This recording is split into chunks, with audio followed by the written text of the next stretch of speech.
I missed a whole scene. Why did the baby go down the river at the end?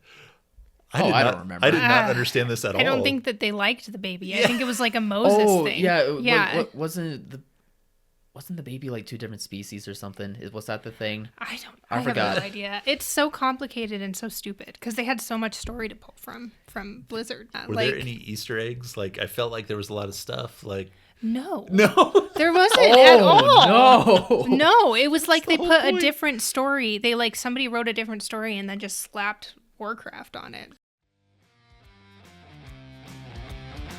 This is the Off the Break Podcast, your podcast dedicated to current movie theater news, operations, and insights from the people that book the movies. All right, who's ready to beat it this week and get into No. Michael week? No. Yeah. Restart. No, we keep this in. We keep going. This is not black or white. This is Michael Jackson week. Oh, jeez. Somehow that still was another insensitive joke, but I don't know how yet. Ready for the thriller of Michael opening in theaters this Friday. You were able to name 3 Michael Jackson songs. Yes. That's better than us, honestly. Shayla. That's better than how many Shayla we would can beat me. name. She's a better music person than I am. I'll just add that's not my kid. Out of nowhere. Or no, not my lover. That was still depending on who it is, that could be a great joke. Anyway, Michael Jackson weekend. Yeah. Let's talk about it. Well, projections are coming out 60 to 60 million, which is a huge number, which makes it the biggest music biopic ever for a U.S. release. Possibly. I'm trying to think of Bohemian Rhapsody now, but It was in that 50 million range, but okay. Yeah. Wow. this is, I mean, it would be great. We'll take it this week. We'll take It's bold, but we'll take it. But it's Lionsgate throwing around a bunch of weight. They have this movie that could potentially open over $50 million and Hunger Games. Yeah. Wow, for the first time in years. Literally, though? Yeah. Two 50 million. Disney has 2 opening in May. Yeah. We have Devil Wears Prada and then Star Wars. Oh, right. Yeah. So thank you. So it's great. Lionsgate, this is fun, but like the big boys know how to do it. Like they will show that in May. Yeah. they will show it in May and June and July. And I mean, Disney and Universal slates are insurmountable this summer. Yeah, they're taking they're over. gonna be huge. Our 1 and 2 screen locations, there's not room for Masters of the Universe from Amazon unless you're prioritizing. There's not room for Supergirl unless you're prioritizing. There's definitely not room for Jackass. Yeah, which is still crickets outside of like CinemaCon right now, but Little stuff, yeah. Yeah. But I just love being in the current we're in right now. It's just like, we're basking in it. Yeah, it's so good. an undefeatable wave right now. I mean, we'll talk after week 3 of Spider-Man when we get there in August. But, but there's a lot of fun titles in August too. Not anything that's gonna make $50 million openings. But we've got Paw Patrol and Super Troopers and Clayface, Which debuted that teaser. Did you guys catch that? Yeah, which I was didn't cool. watch it, but I will. It reminded me. I mean, there was a lot of they did the right thing. They pulled a lot from the Batman animated series that I grew up with. Oh, definitely from that So episode. it was like the one perfect. episode. Yeah, it was great. We know it. I mean, I don't know how you stretched it out to 90 minutes or 2 hours with. Even they superhero, tried to, and supervillain it was movies. like 45 minutes. Yeah. It's like a 2-part episode, I think. No, I mean we're in this amazing current, and May looks awesome. It's jam-packed. It's always wild how May is so jam-packed to me every year when we see weird ebbs and flows come in due to trying to figure out like the landscape for audiences attending at this time of the year, especially for like the end of the school year happening. And Shayla and I specifically trying to like schedule these Yeah. and having to deal with each film company's individual policies and their feelings on a Monday morning, and which level of boss comes in and yells at them to keep films on screen, regardless of the amount, the gross, and regardless of this. And so that's the waters we swim in. We have a current. There are sharks circling all the time, constantly. But it seems like Monday somebody chums the water. Yep. We have things that come up on Wednesdays and Thursdays, keys and showtime issues and things like that. But Mondays are like, we're gonna chum this. We're gonna see if we can bite some people. Oh no. Well, I the think worst. I think at the start of May, like it's gonna be all ships sailing for the likes of Devil Wears Prada 2, Mortal Kombat 2, even Sheep Detectives. I feel like you guys are pretty comfortable with booking that. Is there anything after those first 2 weekends that you guys are really eyeing for your bookings? Is it In the Gray? Is it Obsession? Is it the 25th anniversary of Shrek? Like, what are you guys thinking of that second half before like the big summer titles really kick off? It's really outside of the 3 titles, Prada, Mortal Kombat, and Sheep Detectives. It's hard in little towns, 1-2 screens. Those are your titles. Mm-hmm. That's what you're playing. Yeah, for single screens, In the Gray definitely is out, but I do have a few twins that are asking for In the Gray. Obsession, not so much. Okay. Which makes sense. It's an action movie. Yeah. Has 2 major leading stars in it. It looks really good. It looks really good. Shockingly good. Yeah. Is it a Guy Ritchie thing? Yeah. I was going to say, I didn't look, but I was like, this is a Guy Ritchie thing. I wonder if he's going to partner with Black Bear moving forward, because he was like working with Lionsgate for cranking out like a bunch of his smaller action movies, and he's been a few places. He's trying to find a home, but if this takes off or the next Guy Ritchie film with Black Bear takes off, guess what? Warner Brothers is going to come with a bigger number for a budget, or Universal or Sony or Disney. I mean, possibly, or at the very least, Black Bear is going to see a good bump in like them being a more minor distributor, and they'll be like, please stay. We'll do whatever you want. They all say that, but then it's like, stay, we'll give you whatever we want. Here's $50 million. Right. And then Disney and Guy Ritchie, a match made in heaven. Which doesn't make any sense. He's worked with them both before. Yes, yeah. But then you say, oh, okay, here's $150 million to make whatever you want next. Yeah, probably right. It doesn't matter. It's all the big guys always come back. It does not matter. It's always money, and then the tale as old as time. The $150 million movie doesn't make its money back, and then he has to go back to Black Bear or a Briarcliff, or he takes a dark twist and it's an A24 movie. And I feel like I feel like either way it's a win for Black Bear. They'll get him back. So yeah, it's fine. exactly. Yeah. I don't see any problems in here. The wheel keeps turning. These people always end up cycling through these film companies, and just like the people we're dealing with, we're waiting for Warner Brothers Paramount merger to take off, and the people we deal with on a daily basis, the sales team and managers, they're going to get downsized and shifted around and moved regions and then moved to other film companies. And if Black Bear does have a hit with this, guess what? You're going to see some Paramount and Warner Brothers names that we'll be working with over there or elsewhere. Yeah. It's just how it works. So then what about smaller titles like I Love Boosters or Passengers? Shayla, I know that you were excited for I Love Boosters. Do you have any thoughts about that at all? It looks great, but it's just not for our smaller towns. I would want to watch it for sure, but we're trying to watch it right now. Yes, we are trying to make that happen. Then at the end of the month, it's Breadwinner, which is going to be great in little towns, like a Star live Wars action 2. family comedy. Yeah. We're not talking about Star Wars. I know. It's going to be there and it's going to dominate. Yeah. And then Kill Pressure everything. looks really good with a Brendan Fraser. Oh, the war movie. About the weatherman. It looks awesome. If you say so, Ken. I don't know. This is Saving Private Ryan with a weatherman. Okay, That's it's the not. deciding factor. Great. Honestly, in that weekend with Pressure and Breadwinner, I'm kind of eyeing Backrooms from A24. I believe like it's from a YouTube series that was popular for a while. I don't know if it's pretty relevant or if it was like more of a thing back in the 10s. I'm just blanking off my head, but I feel like with Iron Lawn, with YouTubers coming more and more into the mainstream for theatrical releasing, I feel like A24 might be onto something with Backrooms as well. I feel like that's something we shouldn't count out. Yeah. We're getting a lot of interest from our bigger complexes for this. That People makes asking, sense. Yeah. Looking for tickets. Can I get tickets up so they can sell the first weekend or the first night of tickets on this? So Yeah. it'll be fine. It'll be one of these flash in the pans, but Star Wars opens to should open easily to 150 million. That's what Star Wars does. Yeah.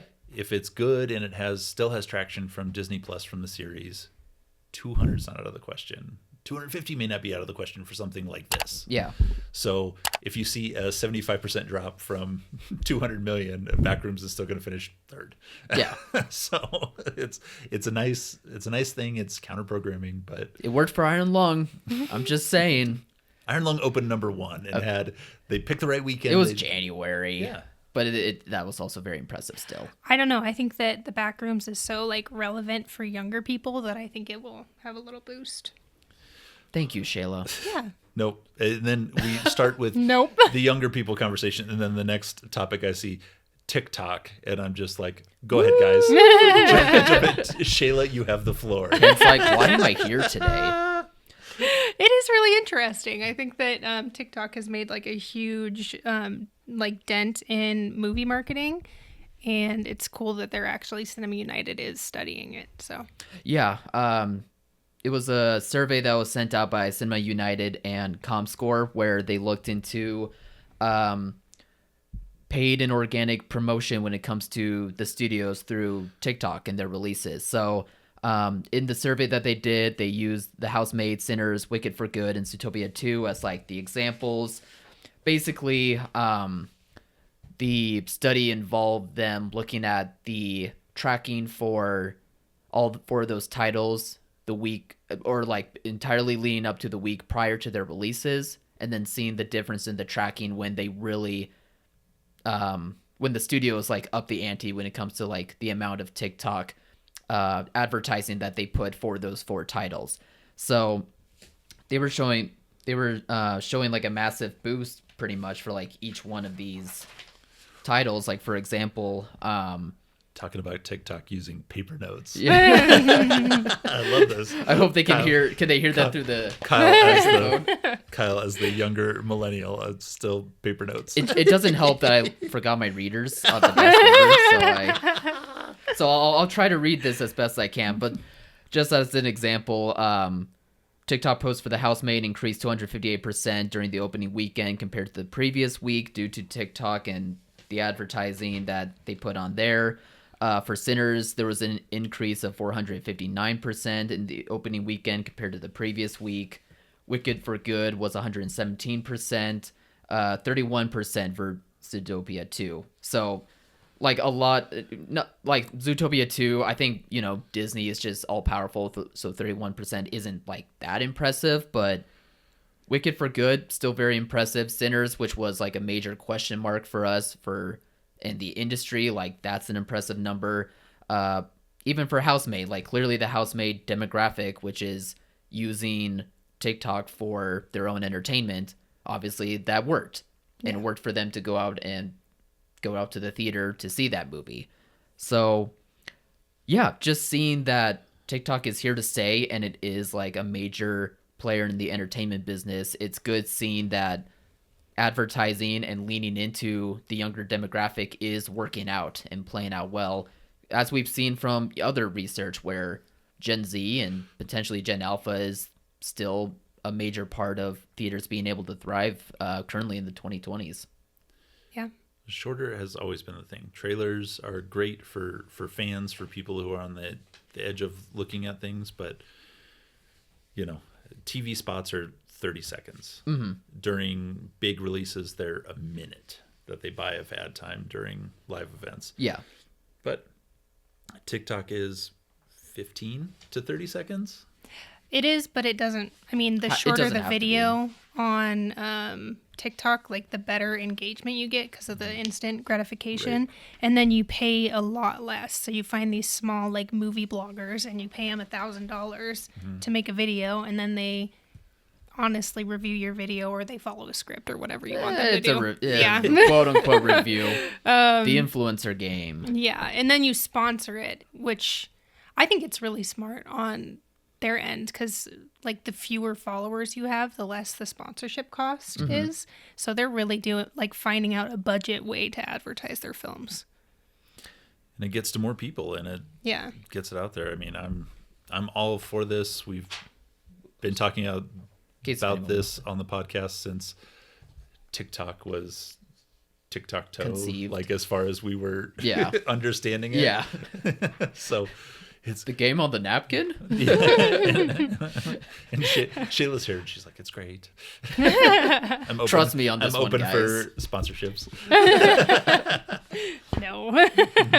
I do think we should get a TikTok. Who would Clark want to Film buying TikTok. Who would want to follow us? That's my question. Who would? A lot of people. follow? We have a podcast. Are we serious right now?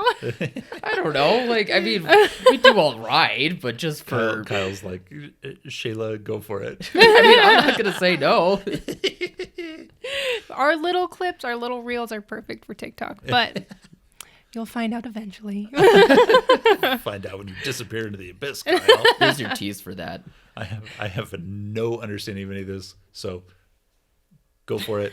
Stop her if you must. Kyle, you know what to do. Break Once her the heart, ball Kyle. is rolling, I can't be stopped. Just try. But all in all, it's us once again encouraging about TikTok, and just using the app, because clearly, for the demographics that you want coming out to your theater more and more, who are, in my opinion, those are the demographics you want. That's the best way to sell them. Like, TikTok is probably their number one entertainment right now, along with movies being second. Yeah. Like, that's a reality I don't really enjoy saying out loud, but that's just the reality. Yeah, and it doesn't take a lot of focus on your part. I don't know the vernacular, but if you have a theater, you just have to pin or tag like the studios that have these, so they come up as part of your feed. I think on TikTok, you need to focus more on what's trending and the sounds that are trending. So I see a lot of like local businesses, they'll catch on to a trend and they'll use the same sound. Mm-hmm. So it's not so much as tagging people. It's more like harnessing whatever is going on at the moment. I've seen that hashtags are still in use as well. They were saying in the study that, I think it was like movie talk or film talk or something like that has helped discover movies for the younger generation. But I, like Shayla was saying, I think more it's leaning into the trends of what's interesting or what's clever, whether it's through the sounds that are available through TikTok or whoever else created like something trendy that you can replicate. Yeah, I think that the tags like help point you to a category, but like the sounds really like determine who is watching your video and how visible they are to everybody. So I guess the categories like help you navigate the area of like pop culture you want to be in, such as movies. Yeah, definitely. But the trends aren't going to lead you down those avenues. They're just going to help you with the engagement part. Yeah, for sure. And then maybe like the controversy, because there's always controversy, except for Sinners. Like there was controversy about Wicked for Good. There was controversy about Zootopia, and there was controversy about Housemaid, with particularly actors in them. So like, oh yeah. If you tag like the actor that's in it, I feel like it will bring you to, because like the more controversy you have, the more people are getting paid for the videos they're making about controversy. You heard it here first. Controversy and sound. Yep. Or what we're looking for. Ooh. Yep. TikTok's weird, man. It is really weird. How did we get here? Well, we got here because of Kyle's bucket pick this week. Sorry about that one. Weird. Is the right Sorry word. about that one. Yeah, I picked Warcraft for our popcorn bucket pick only because I just remember this kind of feeling like the last video game adaptation that was like super hyped up, but it also disappointed like colossally. Nowadays, like there are video game adaptations that just are hyped up for, but then they wind up being very good. Like we're just now having good video game adaptations, so it's kind of lost now for this trend to happen. So Warcraft was the last one that I really remembered, and I never saw it, so not good. Yeah. My 10-year-old is like, is any of this not CGI? Was his first question, which was wild. Wow. Like, looking at it with lack of inflation, like this had been a very, very, very expensive movie. I meant to look up facts. I knew I was forgetting Like, something. Let me there see if was I can find it. So much green screen, so much CGI. I mean, characters that were either mocapped or were just drawn. on screen, and it was like, this is inexpensive. There was more CGI in this than Avengers. Yeah. Like, there were real sets in Avengers. There were real people acting on screen. AI has to be wrong here. AI is saying 160 million was the production budget. I mean, no, Wikipedia also says that. That could be right. I mean, 160 million in 2015 was a lot. Back then, I guess. Yeah, I'm so used to the bloated. I mean, that's like a Batman budget. Like, weren't the last 3 Fast and Furious movies having a budget like 300 million? Because of the COVID stuff, because they had the delays, and like the last one was like $300 million. Yeah, for sure. Okay. Jurassic World, whatever, was like that too because of the delays. That was a whole nother world 10 years ago. Yeah, that's crazy. But 150 million is like Titanic territory. Like, if you're operating on the same dollar, it's just a crazy number. Yeah. Did anybody follow the story on this? No, it's so complicated. It's so crazy. I lost track after 20 minutes. Yeah. Exactly. Which is unfortunate, because like I think they were really trying here to like make an engaging story, have some world building, make it feel Lord of the Rings light. But I missed a whole scene. Why did the baby go down the river at the end? I don't remember. I did not understand this at all. I don't think that they liked the baby. I think it was like a Moses thing. Yeah. Like, wasn't the baby like 2 different species or something? Was that the thing? I forgot. Have no idea. It's so complicated and so stupid because they had so much story to pull from Blizzard. They took a pregnant orc into battle, and she gives birth. And like, the soldiers are not happy about it, and then the baby's not alive, and then makes it alive. I would thought this was a Jason Momoa Conan the Barbarian thing, where they were gonna like that's a reference, okay? Because there's a pregnant lady in battle, right? And the sword goes into the woman's stomach, and it was like I was like, oh no, this is not gonna start. But then they bring the baby back to life, and I was like, okay. But then the baby goes away at the end. I miss some very important something there that made sense that they did the Moses thing and put it down the river. There was too much. Yeah, but as we haven't played Warcraft, obviously, but I think we could tell like there was too much story somehow. Shayla, I used to play it all the time. Okay. And I'm just shocked that Blizzard even signed off on that. Were there any Easter eggs? Like, I felt like there was a lot of stuff. Like, no, there wasn't at all. No, it was like they put a different story. They like somebody wrote a different story and then just slapped Warcraft on it. So there was so much cool stuff. Like, that is such a good game. was the Easter egg game happening in 2016? I don't remember now. I think like movies had a story. The right at that directors, the right people would do things like that. But I feel like this is one of the first like major failures where people were like, hey, why did you do that? Like, why didn't you stay true to the story? Like, it was a learning lesson. I don't know about the first. Not the first. Maybe the last straw, funny enough. Yeah, before they're like, okay, we got to figure this out. Yeah. It's 2016. We figured out video games. People are making Avengers movies now. Like, we've got to sort this out. Right. Like, this did not work. Yeah. If we crack the code on comic books, we can crack the code on video games. The very first scene where the guy is battling the orc and you see it in like first person. Yeah, it was cool. I was like, whoa, this could be good. I know, that's what I thought. Really excited about this. And then there's portals and orcs, and my 12-year-old then is like, this is a ripoff of Minecraft, is what he said. Like the Minecraft movie. That's what he crazy. said because he reverse engineered it from what he knew. Yeah. That's hilarious. Like, I was like, oh, I mean, I guess from your perspective, I can see where you saw Minecraft, played Minecraft, saw Minecraft movie first, where you're like this, but I'm like, it's not, but like the visuals are so jarring because it's like all of it looks that way, but it looks better than Minecraft. No, it looks better than Minecraft. They spent a lot of money on this. Like, it looks very decent in the big scenes. The orcs look great.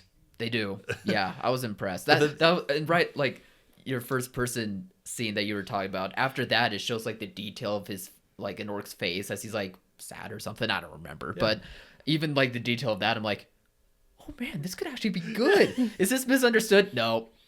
And then I'm kind of lost trying to find the story, and there's giant eagles. Are there giant eagles in the game? Yeah, there are. Okay. Yeah. All right. Giant eagles, but then they start having like the wizard battle inside the castle, and then they're like, "We are out of money for the CGI for Oh my gosh. this," and it was like you could almost see the screen like flapping in the background. It was like, "Oh my god, what is happening?" I felt bad for the actors. I mean, I didn't think they were good, but Ben Foster shows up as like a wizard. I didn't recognize him. Yeah, he was don't know bad. him. Sorry, Ben. I love you. But no, he shows up as like a wizard with like partially gray hair, and I'm like, he's like 26. Well, yeah, He's probably not even 30 yet. No, Come on, he's still young. He's still spry. But no, the actors were bad. But I hate that I'm thinking this way now. But everything was just so CGI that even the actors started to look fake to me. I was like, they're too smooth. Well, and They're too girl, shiny. the half orc half girl, I believe was you. so bad. Like Yeah. she looked terrible. Her makeup was awful. Yeah. And they spent all this money making all these characters different sizes, and she's like a normal size. I know. Was she half human? I forget now. She's half human, but it looked like they just spray painted green on her. Like they could have done some contouring or something. Sure. Like, Yeah. and then they like taped tusks to her inner lips. It just was so like shockingly like there was such a contrast between the orcs and her. 150 million. We spent 145 million on CGI, and then we've got 5 million to duct tape the rest of this together. I still can't believe this was 160. It must have been boosted by Blizzard. They must have put money into it because they have a ton of money. Okay, are we done talking about Warcraft? Yeah, sure. And we can Again, I forgot to find fun facts for it, so sorry Nope. about that. Is it my turn to go for it, Kyle. pick?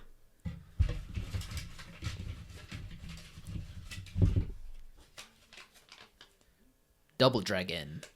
Ooh, I know this one very well. Can you enlighten us, Ken? Oh, this... Is this Cody's pick? I don't know. Does it have a picture drawn on it? No. No? Shayla. Oh. Oh, it does have a It's got picture. a yin-yang. It must be Cody's.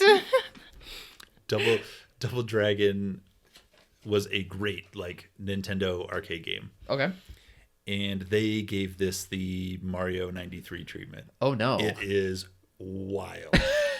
It is so wild. There are things you guys aren't going to believe this when Yeah. you watch this. I'm excited. I'm definitely gonna watch gameplay of it first and then This see is how different. so 90s, Yeah. and it doesn't make any sense either, but it is wild. I cannot wait to talk about this one.